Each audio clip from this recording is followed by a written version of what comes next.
kasalanan. Pinilit ka lang nilang umamin! Ang mga Silvestre ang pumatay kay Papa at kay Father, hindi ikaw! Huwag kang magsinungaling! Totoo nga, may kinalaman si Roman sa pagkamatay ng asawa ko. Umalis na kayo sa paradiso. Wag! Tao namin siya sa rancho. Utang mo sa akin ang buhay mo. Balang araw, sisiniling kita. Hindi ko pinagbibili ang prinsipyo ko. Kaya maghanap na lang kayo ng ibang taong kayang sikmurain ang mga kasinungalingan ninyo. Ligpitin mo ang buong pamilya ni Serafin. Gawin mong mabilis, gawin mong tahimik. Malalaman ni Leilani ang totoo, hindi na siya magagalit sa akin. Patutuloy na rin ang love story!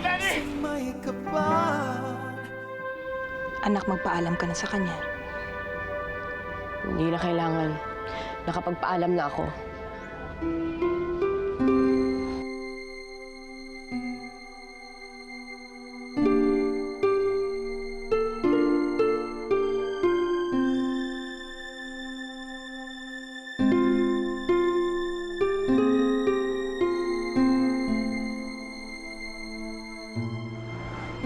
Leilani.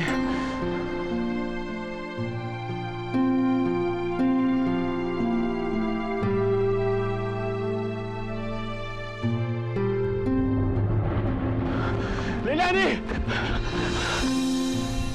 Leilani!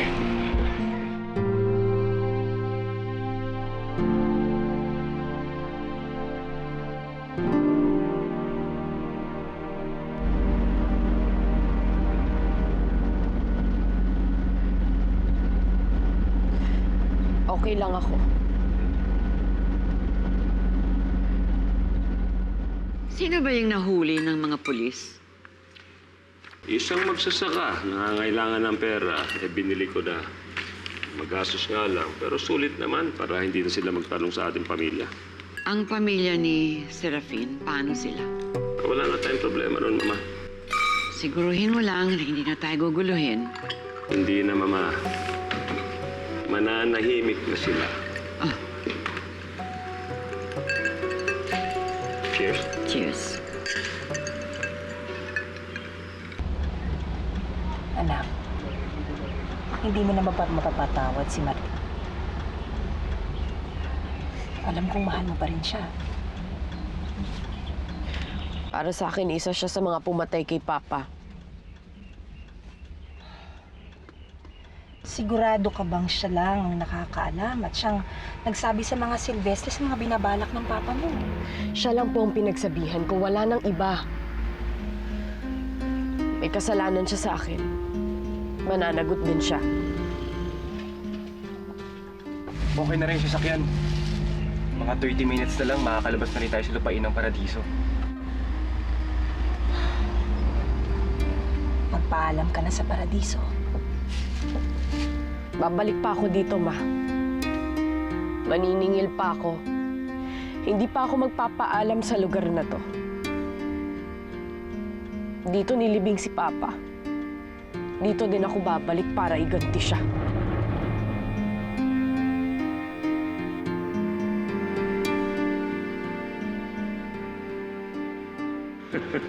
Maasahan talaga kita. Sige. Salamat. Siya ang tauhan mo, hindi ba? Opo, Mama. Siya yung pinapaasikaso ko sa mga problemang iniwan ni Serafin. Ma, nakaalis na sila. Nagmamadali. Takot na takot. Akala ko matatapang mga duwag pala. Sigurado ka ba na hindi na sila babalik at manggugulo? Subukan nila. Guguluhin ko sila uli. Mabuti kung ganon. Roman, nabanggit ko na ba sa'yo na gusto kong mag-expand ng negosyo? Meron ka bang maiisip kung saan tayo makakakuha ng mas malaking pondo?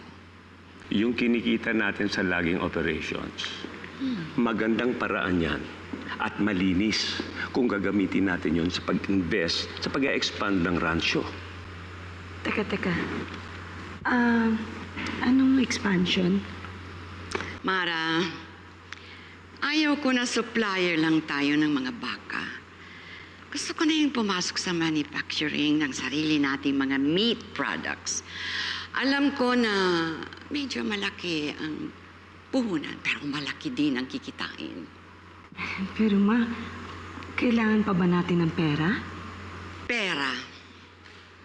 Ang gasolina ng pagpapaikot sa mundo.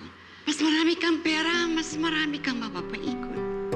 Medyo matanda na po kayo. Malaking trabaho ang gusto mong gawin. Hindi pa ba sapat ang lahat ng ito?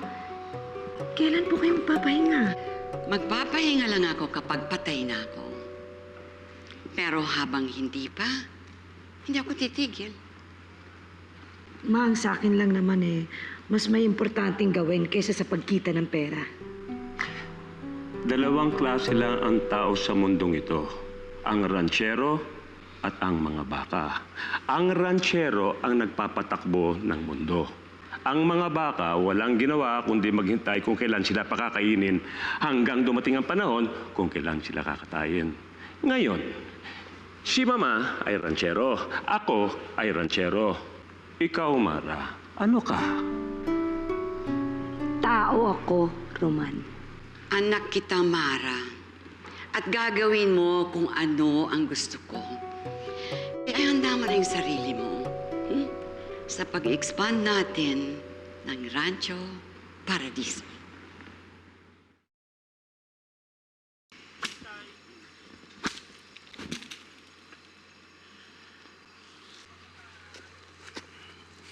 Martin, pare, pasensya ka na, ha?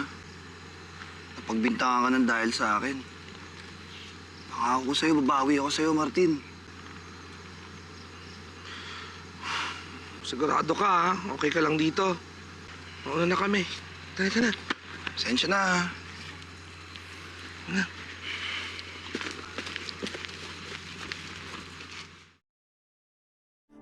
Hanggang ngayon, ikaw pa rin ang iniibig ko. Ikaw pa rin ang natatanging pangarap ko. Ikaw lamang hanggang ngayon. Ikaw lang ang tunay na minahal. Oh, Lo. Napadaan po kayo dito.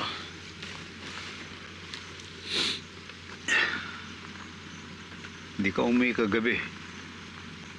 Sinabi sa akin ni George na dito ka matatagpuan. Gusto ko lang mag-isa ngayon, Lo. Gugulahan pa rin ako Ano bang gumugulo sa'yo? Sabihin mo sa akin at baka sakaling babawasan natin ang nararamdaman mo. Si Leilani pa rin, Lo. Iniwan niya ako nang hindi man lang niya pinakinggan ang paliwanag ko. Lalo na ngayon na alam ko na yung totoo. Alam ko na wala siyang karapatang magalit sa akin. Tsaka pa siya umalis. Alam niya, Lo, ngayon gusto ko siyang hanapin. Gusto ko siyang puntahan. Gusto ko magpaliwanag sa kanya. Gusto ko malaman niya yung totoo.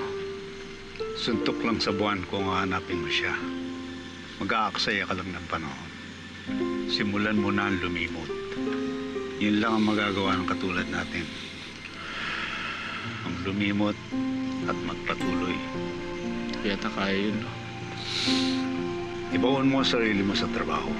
Yun lang ang paraan para mabaon din ang sakit na nararamdaman mo.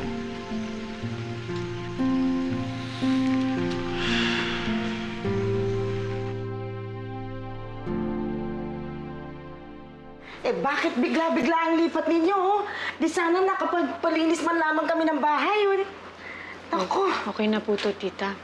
Ito.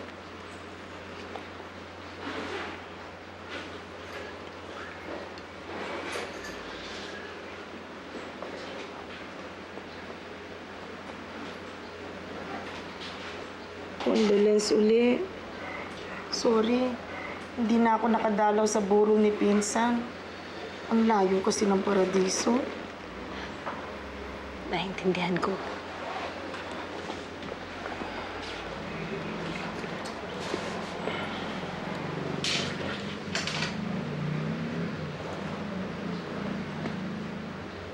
Nahuli na ba yung pumatay ka dito? Hindi pa. Basta insang balitaan mo pag nahanap na. Babanatan namin ni Kiefer yun. Saka ang alam ko may baril si Titos, di ba? Nasaan na ba yun? Yung kasing gagamitin namin eh. Nako, Kiefer! Huwag kang makikinig dyan kay Hans, ha? Sira ulo niyan.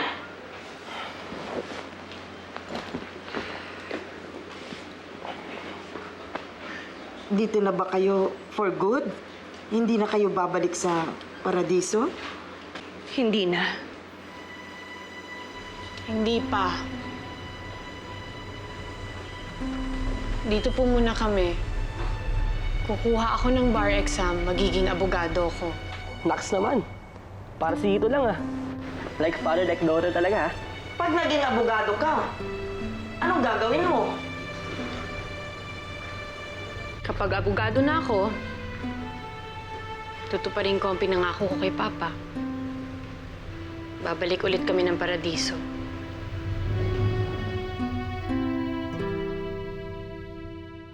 Mas palalakihin pa natin ang Rancho Paradiso? Magdadagdag tayo ng mga baka. Papa-import tayo mula sa Australia. Papalahin natin yon para maging maganda ang quality ng karne natin. At hindi lang yan, papasok na rin tayo sa meat processing.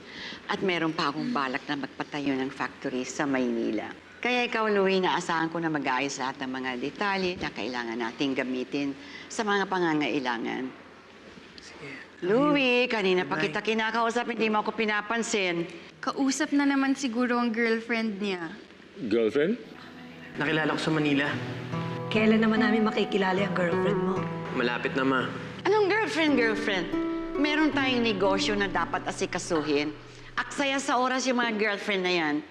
Lalo na sa'yo, Louie. Ikaw ay naasahan ko na maghanap ng mga suppliers para sa equipments para sa factory na ipatatayo ko. At ikaw naman, Mara, ang magiging in charge sa operations ng rancho. Ngayon pa lang maghanap ka na ng mga tao na pwede mong i-train para sa expansion na mangyayari. Sige po, Ma. Meron na po ako naisip kung sino pwede. That's good. Uy, Martin, kami na dito. Sige na. Hindi, kaya ko to.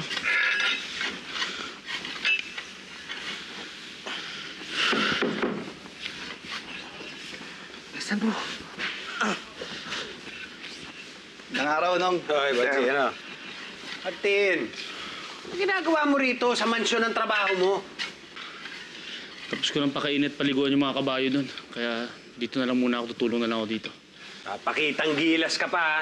Doon ka maglinis sa kabilang kwadra. Maraming dumi doon. Walang problema.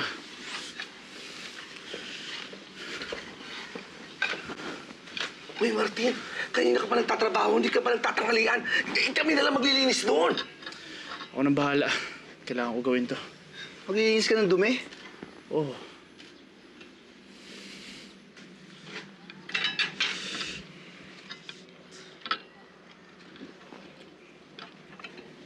Kawawa naman ang lolo mo. Broken-hearted. Siguro tama rin naghiwalay sila ba maaga pa. Kung nagtagal pa yun, baka masasaktan lang to si Martin. Bakit parang natuwa ka pa? Hindi naman sa ganon. Ang akin lang, hindi sila bagay ni Lailani. Si Lailani, nakapag-aral, kolehiyala. E tayo, ano ba tayo? Uy, mga cowboy tayo. Marangal na trabaho, bongga, tsaka ayaw mo ba nun, macho? Cowboy. Sa pelikula lang naman maganda pakinggan yung cowboy. Ano ba tayo sa totoo? Tagapag-alagaan ng baka, di ba? Natutuusin, maghiwalay rin naman si Martin at si Lailani. Hindi sila bagay. Hindi ko pwede pagdikitin ng langit at ang lupa.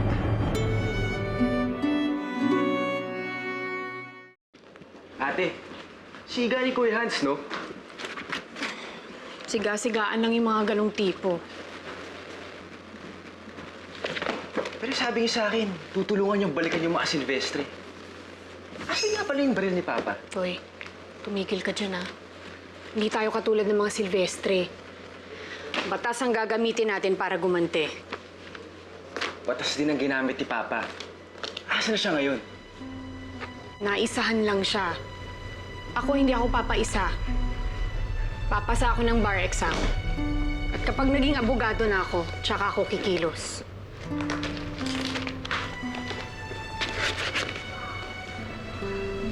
Ate, asan yung picture ni Papa?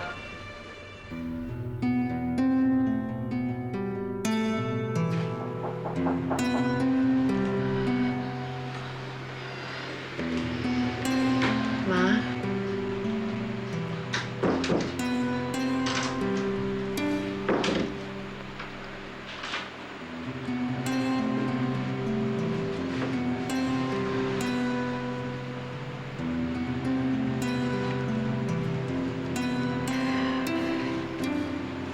Nung bata pa ako, dahil maaga nga kaming naulila, pinaglilipat-lipat kami sa mga kamag-anak namin para may mag-alaga sa amin. Tuwing malalaman ko na ililipat ako ng bahay, umiiyak ako gabi-gabi dahil natatakot ako. Pero nung nakilala kong papa mo, si Serafin, hindi na ako natakot. Lalo na nung lumipat kami ng paradiso. Kasi nakilala ko ng taong makakapitan ko. At hindi siya mawawala. Pero bigla siyang kinuha. Bigla siyang nawala sa atin. Anak, natatakot ako. Dahil wala na akong makakapitan. Huwag kayo matakot, Ma. Isipin niyo yung galit ninyo. Isipin niyo yung pagganti na gagawin natin. Linis ka talaga magtrabaho, no? Ba't may ibang trabaho pa ba? Alam mo, dito sa rancho, laging may trabaho. Ang tanong lang kung kaya mo pa. Kaya. Ano ba nangyayari sa'yo at nagkakaganyan ka?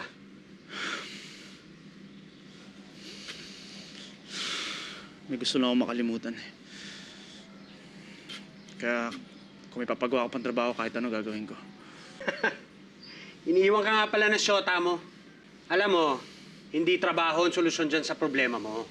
Papatay mo lang ang sarili mo rito sa kakatrabaho. Pero hanggat hindi mo nakakalimutan yung syota mo, eh ganun pa rin. Pumunta ka sa baryo, maghanap ka ng babae. Yung laki sa hirap, mahilig sa lupa, yung kagaya mo. Yun ang bagay sa'yo. Martin! Martin! Martin! Ay, demonyo! Ay! Sir Bart! Martin, nandiyan na po ang hari at reyna natin. Pinapatawag po ang lahat ng taga-rancho.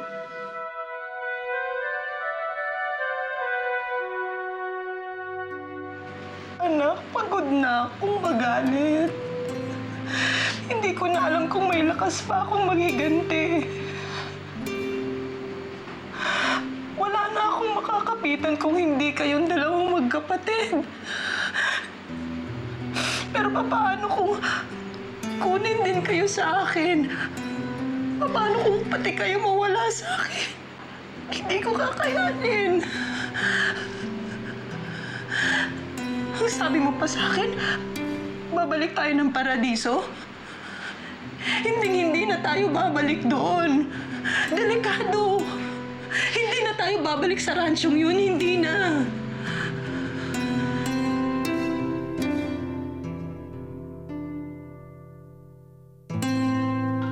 Louie, saan ka ba nang galing? Dito na pala si Loverboy. Siguro iniwan ng girlfriend niya. Louie, tama na yan. Mama? Pumunta kami rito dahil meron kaming mahalagang announcement sa inyo. Mas palalakihin pa namin itong rancho. At papasok na rin tayo sa meat processing at canning business.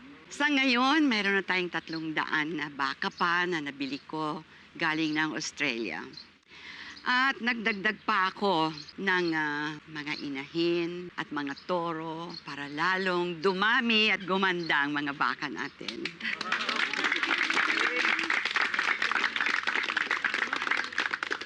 Liban sa pagbebenta ng karne, dadagdagan natin mga produkto natin. Magbebenta na rin tayo ng mga gatas at keso. At para to sa inyong lahat, para umunlad pa ang paradiso.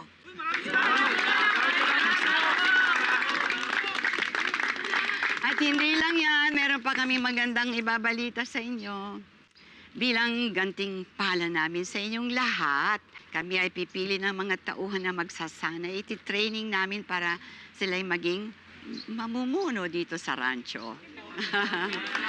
Very good. Mamimili kami ng pinakamagaling sa inyo. Pag magaling, kailangan may dagdag na sweldo. Ito'y pag-aaralin at pagsasanayin. So, Mara, sige na. Mamili ka na. Mama, nakapili na po ako. Meron na. Ang ating pong rodeo champion. Magaling sa hayop, masipag magtrabaho, mahusay. Si Martin. Teka, ma, hindi ako makapayag. Si Martin na naman pipiliin mo. Hindi naman siya taga dito sa rancho, hindi siya nagtatrabaho dito. So hindi siya po pwede. Louie, kini-question mo ba ang desisyon ng mama mo, ha? Hindi naman sa ganun, pero lagi na lang si Martin ang pinapaboran ni Mama. Mara, yung Martin na yan, di ba yan ang apo ni Florentino? Bakit nga ba siyang nagustuhan mo? Mama, magaling siya sa hayop. Mahusay na cowboy. Ano pa bang dahilan? Bartolome, Senyora. di ba ikaw ang laging kasama ng mga tauhan natin, ha? Eh, mas kilala mo sila, di ba? Sino sa palagay mo ang dapat na iangat natin? Kung ako ang tatanungin niyo, Senyora, si Boji ang pipiliin ko. Hindi niyo na itatanong yan si Boji. High school graduate ho yan. Si Martin, maagang tumigil sa pag-aaral. Maaring magaling nga siya sa mga hayop, pero hindi pa natin alam kung kaya niyang mamuno. Eh, yun naman pala eh. Nakagraduate si Boji. Si Boji na lang piliin natin kaysa man bobo. Louie, ano ka ba? Huwag kang basta-basta nang huhusga. Ako ang head ng operations dito at desisyon ko to. Ma'am, ayos lang po sa akin kahit hindi ako piliin niyo. Hindi, Martin. Alam kong kaya mo to. Bueno, kung talagang karapat dapat siya, patunayan niya. Total, mga ilang buwan pa naman bagong mabuo tong rancho. Bartolome, ikaw nang bahala, ha? Tingnan mo kung sino talagang karapat dapat pagdating ng takdang panahon. Opo, Senyora. Martin, ano ba yan? The best man win. Kala mo makakaisa ka, ha? Tama si Louie. Matagal ko nang nahalata na masyadong pinapaboran ni Martin na yon. Oo nga, dinala mo dun sa mansyon. Eh, lagi mo namang kinakampihan kapag may problema. Ay, kahit yung anak mo nakakahalata na rin. Mama, naaawa lang ako kay Mang Florentino. May malubhang sakit yung matanda at kailangan ng pampagamot. Malaking tulong sa kanila ang dagdag na sweldo. Mahina talaga yung puso mo sa mga mahihina. Tandaan mo, ang mahina tinatapon dahil pabigat. Hindi ka makakausad kapag ganyan na mayroong pabigat sa buhay. Hindi naman importante sa akin ang makausad eh. Ang mahalaga, walang maiiwan. Ikaw ang pag-iiwanan sa pag-iisip mo ng ganyan.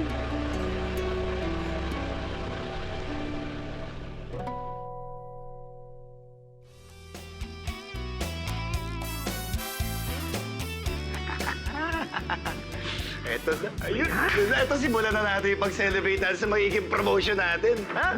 Ikaw napakayabang mo. Palibasa, ninong mo si Sir Bart eh. Sus, wala yun no. Pareho lang yun. Basta tara, inom na lang tayo. Tara, Martin. Sige, kayo na lang.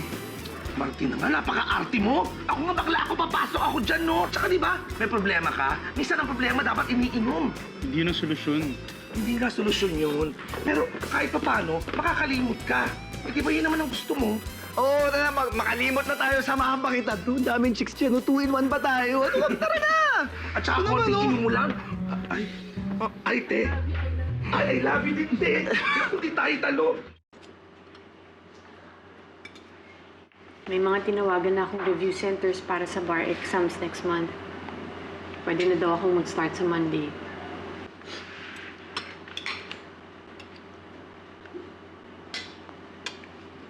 Ano po to? Passbook mo. Nilipat ko na lahat ng savings namin ng papa mo dyan. Ikaw na bahala. Ma, hindi ka pa kumakain. Wala akong gana.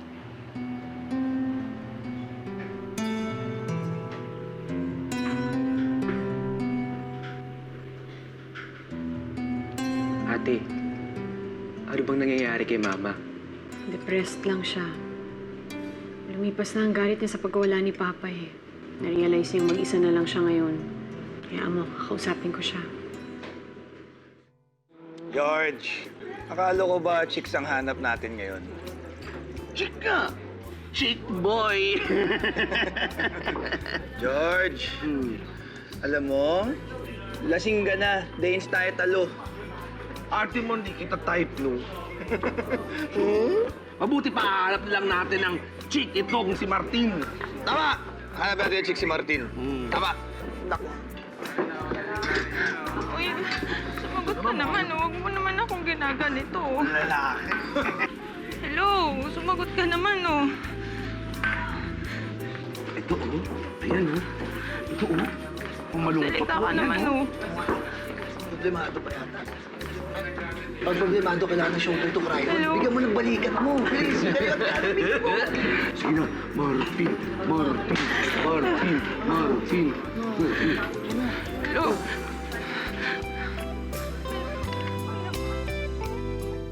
Hotel ka naman ng babae. Pinabahan ako.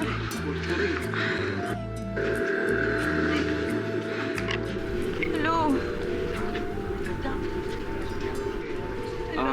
Miss, hindi ka ba sinipot ng kasama mo? Gusto mo, sumama ka na lang sa amin. Masarap pulutan to. Lasang melon. Sali ka na. Hindi mo ako sabi! Matigas ito ah. Matigas eh na? Yan ang gusto ko sa babae. Pumapalag. Ay!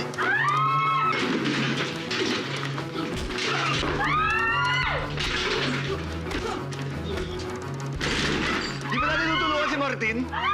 Kaya niya yan, malaki siya.